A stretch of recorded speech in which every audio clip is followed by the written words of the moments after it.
Halo, perkenalkan nama saya Graciela Juliet-Sander dengan NIM 0106012315152 dari International Business Management UC Surabaya. Hari ini saya akan mempresentasikan hasil analisis strategi saya dengan judul analisis strategis IKEA sebagai perusahaan internasional, yaitu sustainability terkait ESG dan juga triple bottom line. Saya akan memaparkan latar belakang profil IKEA, lalu juga strategi keberlanjutan ESG dan juga triple bottom line yang kemudian saya berikan rekomendasinya dan saya berikan kesimpulannya. Kepada Ibu dan juga teman-teman sekalian, dalam beberapa tahun terakhir ini kan kita ada isu namanya berkelanjutan atau sustainability yang menjadi pusat perhatian utama di dunia bisnis internasional ataupun global. Nah, ada beberapa alasan kenapa hal itu bisa mendesak ya. Yang pertama, itu karena adanya perubahan iklim yang semakin nyata dengan meningkatnya suhu bumi dan juga bencana alam yang lebih sering terjadi. Yang kedua itu adanya penipisan sumber daya alam sehingga perusahaan itu nggak bisa lagi bisa mengambil tanpa memikirkan keberlanjutan. Nah, yang ketiga itu adanya ketimpangan sosial yang menuntut perusahaan lebih peduli pada kesejahteraan dari masyarakat. Nah, yang keempat itu adanya tekanan konsumen yang saat ini tidak hanya pelanggan itu memikirkan harga dan juga kualitas, tapi juga apakah produk yang mereka beli ini tuh ramah lingkungan dan juga sudah ada secara sosial. Karena alasan inilah banyak sekali perusahaan yang menjadikan sustainability itu bukan hanya sekedar CSR aja, tetapi juga menjadi bagian inti dari strategi bisnis. Nah, IKEA sendiri ini adalah salah satu contoh positif nyata.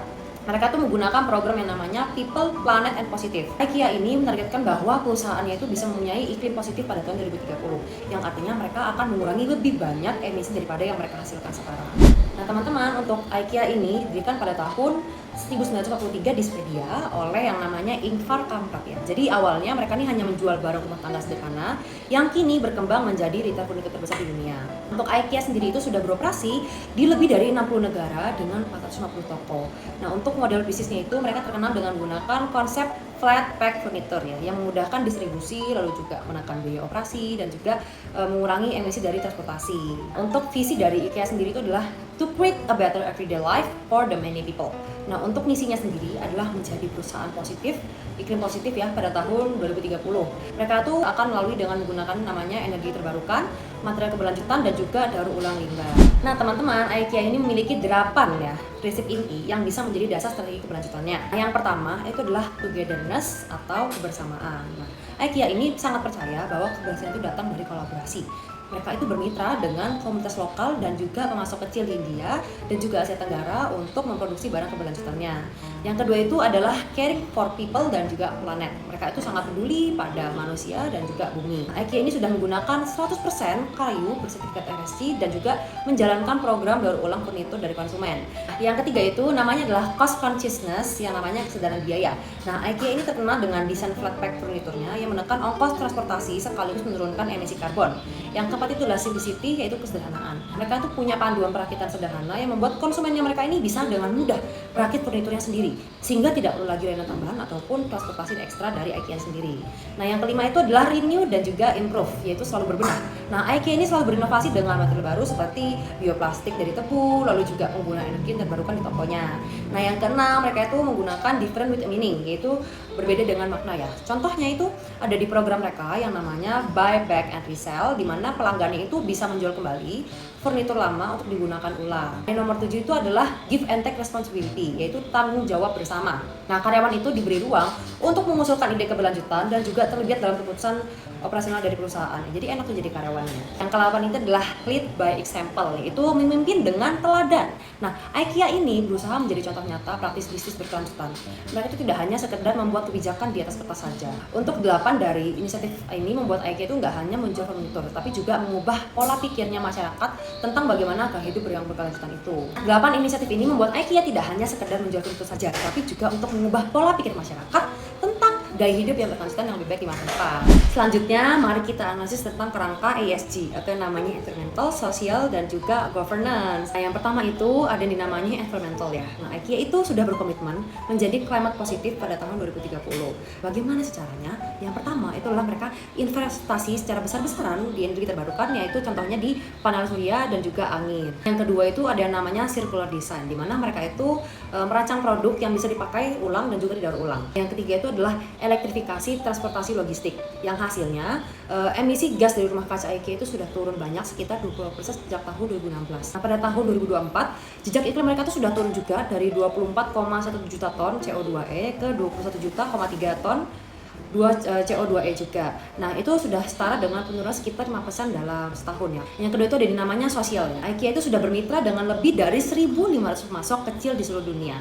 Mereka juga punya program inklusivitas, kebijakan upah layak, dan juga pelatihan karyawan. Melalui program IKEA Social Entrepreneurship, jumlah social enterprises-nya itu yang didukung oleh IKEA itu meningkat ya, dari yang awalnya di 95 organisasi di 23 negara pada tahun 2023 menjadi 104 organisasi di 21 negara pada tahun 2024. Dampaknya apa sih? Lebih dari 3 juta orang itu dari kelompok rentan mendapatkan manfaat. Jadi memang sangat-sangat bagus banget ya idenya IKEA ini. Yang ketiga itu adalah governance ya. Jadi IKEA itu memiliki laporan berlanjutan sesuai dengan standar global GRI dan juga SDGs. Lalu juga ada kode etik pemasok dan juga kebijakan anti korupsi serta komite keberlanjutan di Dewan Direksi. Semua ini membuat mereka tuh mempunyai tata kelola yang lebih transparan. Lalu juga mereka bisa menurunkan risiko rantai pemasok dan juga mereka bisa meningkatkan kepercayaan investor. Makanya sekarang tuh berita bisnisnya banyak ya di mana-mana. Untuk kesimpulannya, menurut saya ESG itu bukan hanya sekedar teori saja di IKEA, tapi juga strategi nyata yang memang terukur ya. Bisa dibuktikan kalau misalkan kalian ngecek di Google itu pasti bakal muncul hasil-hasil dari IKEA ini. Nah, selain ESG, kita juga akan membahas tentang triple bottom line dari IKEA yang namanya itu adalah people, planet, dan juga profit. Pada bagian people, IKEA itu sudah menjalankan program pemberdayaan penggaji lokal, lalu juga mereka itu membayar upah yang layak, memberikan pelatihan karyawan, dan juga menjual produk yang terjangkau. Mereka itu juga menjalankan kampanye edukasi gaya hidup berkelanjutan. Nah, apa sih dampaknya? Yang pertama, adanya kesejahteraan rakyat yang meningkat, lalu juga adanya loyalitas pelanggan yang terbangun, dan juga adanya hubungan jangka panjang dengan stakeholder tercipta. Yang kedua itu adalah planet. IKEA itu berinvestasi besar dalam energi surya, angin, sirkular ekonomi, logistik rendah karbon, pengelolaan air, dan juga limbah. Dampaknya itu apa sih? Jadi emisi karbon dari global IKEA itu sudah menurun signifikan. Lalu juga ada eksploitasi sumber daya alam berkurang, dan reputasinya IKEA itu sebagai pelopor industri hijau semakin kuat. Memang jadi sudah terkenal banget ya produk-produknya IKEA itu ramah lingkungan gitu loh, makanya banyak yang beli di dia. Nah, yang ketiga itu adalah profit. Jadi menurut IKEA, keberlanjutan itu bukan hanya sebagai biaya tambahan saja, tetapi juga sumber dari nilainya IKEA. Efisiensi rantai pasok, flat pack furniture, dan juga program dari buyback and resell itu membuat biaya logistiknya dari IKEA itu menurun banyak loh. Jadi memang sangat berguna sekali ya. Nah, sementara inovasi dari circular model itu memberi sumber pendapatan yang baru. Jadi mereka tuh emang pinter banget ya untuk Dewan Direksi. Dewan Direksi itu membuat suatu inovasi. Dan juga pada bagian profitabilitas jangka panjang, mereka tuh bisa terjaga juga. Dan bahkan keunggulannya itu semakin kompetitif dan semakin juga kuat di antara kompetitor yang lain. Jadi di antara kompetitor yang lain itu IKEA memang lebih kuat dibandingkan yang lain kalau menurut saya. Nah, dengan kata lain, IKEA ini sudah berhasil untuk menggabungkan manusia, bumi, dan juga keuntungan dalam satu strategi berkelanjutan. Jadi mereka memang sudah benar-benar berhasil sih ya kalau menurut saya untuk menerapkan dari strategi itu.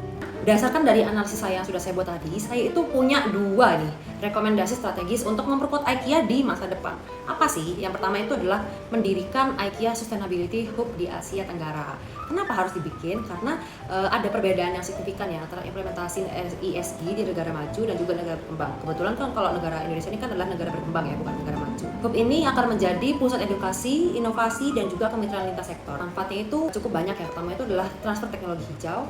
Yang kedua itu adalah solusi lokal sesuai dengan konteks Asia Tenggara.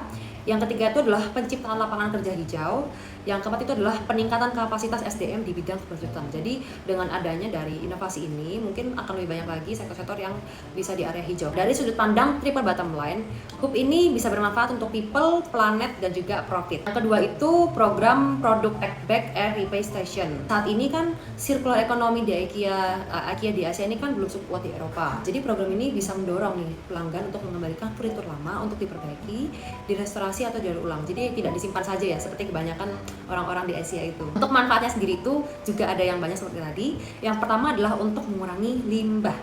Yang kedua adalah membuka peluang kerja lokal di bidang perbaikan. Yang ketiga adalah meningkatkan loyalitas pelanggan.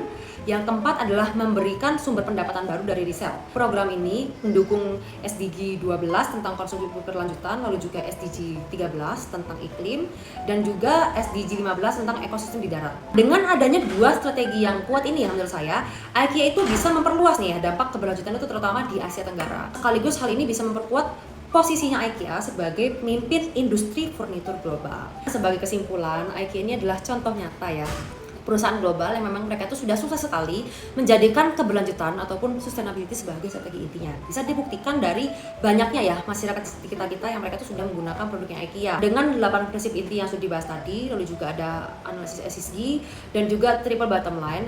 Menurut saya IKEA ini mampu untuk menjaga keseimbangan antara aspek sosial, lalu juga aspek lingkungan dan juga profitnya. Nah, menurut saya sendiri keberhasilan mereka itu bisa membuktikan ya kalau misalkan sustainability itu bukan hanya sekedar beban, melainkan juga strategi bisnis yang cerdas dan bisa menguntungkan hingga ke jangka panjang, hingga ke masa depan. Untuk rekomendasi tambahannya itu seperti Sustainability Hub dan juga produk take back itu kemungkinan bisa memperluas dampak positif IKEA, terutama di pasar masih negara berkembang. Untuk rekomendasi yang sudah saya buat tadi, yang namanya Sustainability Hub dan juga produk take back, menurut saya itu pasti akan memperluas ya dampak positifnya IKEA, terutama di negara yang masih berkembang, di pasar negara berkembang. Segitu aja presentasi dari saya, terima kasih banyak. Mohon maaf kalau misalkan ada yang salah ya. Terima kasih banyak Bapak dan Ibu dan juga teman-teman sekalian.